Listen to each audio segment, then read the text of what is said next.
ये आकाशवाणी का श्रीनगर स्टेशन है। खबरों के बुलेटिन के साथ मैं सैयद मुबशर रफ़ाई।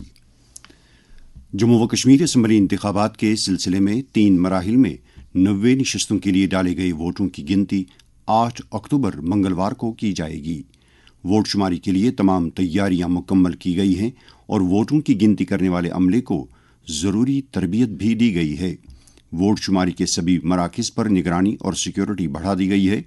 तमाम अजला के ज़िला चुनाव ऑफिसर स्ट्रांग रूम्स का दौरा करके इंतजामात का जायज़ा ले रहे हैं, जहां इलेक्ट्रॉनिक वोटिंग मशीनों को रखा गया है। वाज़ेह रहे कि जम्मू व कश्मीर में असम्बली चुनाव के लिए 3 मरहलों में 18 सितंबर, 25 सितंबर और 1 अक्टूबर को वोट डाले गए थे। 8 अक्टूबर को ही हरियाणा असम्बली के लिए भी वोटों की गिनती अमल में लाई जाएगी। वहां 90 रुकनी असम्बली के लिए कल यानी 5 अक्टूबर को वोटिंग हुई, जिसमें वोटिंग की मजमूई शरह 66.96% दर्ज की गई है। पाकिस्तान में सरकार ने दारुल हुकूमत इस्लाम आबाद का सिक्योरिटी निज़ाम पाकिस्तानी फ़ौज के हवाले करने का फ़ैसला लिया है, जहां गुज़िश्ता 2-1 रोज़ से अमन क़ानून की सूरत हाल में ज़बरदस्त बिगाड़ पैदा हो गया है। ख़ित्ते में एहतिजाज, मुज़ाहिरों, हिरासतों और मवासिलाती खदमात की मुअत्तली का एक सिलसिला शुरू हो गया है। पाकिस्तान तहरीक इंसाफ के हामियों और सिक्योरिटी फोर्सेस के माबैन होने वाली तसादुम आराइयों के नतीजे में इस्लाम आबाद और रावलपिंडी तकरीबन जंग के मैदान में तब्दील हो गए हैं। गौरतलब है कि इस्लामाबाद में 15 और 16 अक्टूबर को शंघाई ताउन तंजीम का इजलास मुनक़द होने जा रहा है। भारत के वज़ीर ख़ारजा डॉक्टर एस जयशंकर SCO इजलास में शिरकत करने वाले हैं। नेशनल कॉन्फ्रेंस के सदर डॉक्टर फारूक अब्दुल्ला ने इजलास में भारत के वज़ीर ख़ारजा की शिरकत का खैर मकदम किया है। उन्होंने इस पेशरफ्त को एक खुशाइंद कदम करार देते हुए उम्मीद जाहिर की है कि इस दौरे से दोनों मुल्कों के दरमियान दोस्ताना माहौल कायम करने में मदद मिलेगी।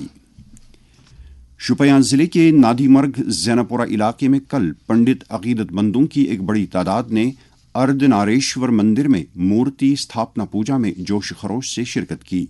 ज़िले के इस कदीम मंदिर में जम्मू व कश्मीर के अतराफ अकनाफ से आए हुए पंडित अक़ीदतमंदों ने हाजिरी देकर पूजा अर्चना में शिरकत की। ये तकरीब करीबन 20 बरस के वक्फे के बाद मकामी मुसलमान बरादरी के भरपूर ताउन के साथ पुरअमन माहौल में मुनक़द हुई। माकूल सलामती इंतज़ामात के अलावा मुत्तलका महकमों ने इस तकरीब के अहसन इनेकाद के लिए अक़ीदतमंदों की खातिर तमाम ज़रूरी इंतज़ामात किए थे। इस मौके पर ज़िले के डिप्टी कमिश्नर मोहम्मद शाहिद सलीम भी मौजूद थे। उन्होंने पंडित अक़ीदतमंदों के साथ बात करके उनके मुतालबात सुने, जिन्होंने इलाके में कम्युनिटी हॉल और यात्री भवन कायम करने की मांग रखी। कमिश्नर मौसूफ ने इन मामलात को मलहूज़ खातिर में लाने की यकीन दहानी कराई। इत्तलात और नशरियात की वजारत के सेंट्रल ब्यूरो ऑफ कम्युनिकेशन के अनंतनाग और लेह के फील्ड दफातर की जानिब से लेह ज़िले के एक गवर्नमेंट हाई स्कूल में एक आउटरीच प्रोग्राम का इनेकाद किया गया। इस प्रोग्राम के दौरान मिशन लाइफ, पोषण अभियान और स्वच्छता ही सेवा मुहिमात के बारे में बेदारी पैदा करने पर तवज्जो मरकूज की गई।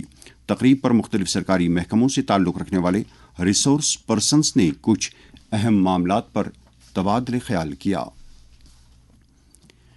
National highway authority of India ने श्रीनगर जम्मू कौमी शाहराह पर रामबन बानिहाल सेक्शन के मुत्तसिल डिगडोल से खूनी नाले तक शुमाल की जानिब 2.6 किलोमीटर लंबी एक सुरंग को तैयार करने का एक संग मील हासिल किया है। अथॉरिटी ने इस साल जुलाई के महीने में इस सुरंग के मसावी जुनूब की जानिब 3 किलोमीटर लंबी टनल को मुकम्मल किया था। दोनों टनल्स के दोनों ट्यूब्स के बाकी मानदा काम को जून 2025 तक मुकम्मल किया जाएगा। इनके मुकम्मल होने से इस इलाके में मुसाफिरों के सफ़र के वक्त में यकीनी तौर कमी वाक़ा होगी। ख़वातीन के आलमी कप T20 क्रिकेट में आज दुबई में भारत का मुकाबला अपने रिवायती हरीफ पाकिस्तान से होगा। ये मैच भारतीय वक्त के मुताबिक दोपहर 3:30 बजे शुरू होगा। भारतीय टीम की जीत से कप्तान हरमनप्रीत कौर को कुछ राहत पहुंच सकती है। इस मुकाबले में पाकिस्तान ने श्रीलंका के साथ अपने इफ्तिताही मैच में जीत दर्ज कराई है। श्रीनगर में पिछली रात का कम से कम दर्जे हरारत 13.4 डिग्री सेल्सियस रिकॉर्ड किया गया, जबकि जम्मू में रात का कम से कम दर्जे हरारत 18.6 डिग्री सेल्सियस रिकॉर्ड किया गया। इसके साथ ही खबरों का ये बुलेटिन खत्म हुआ।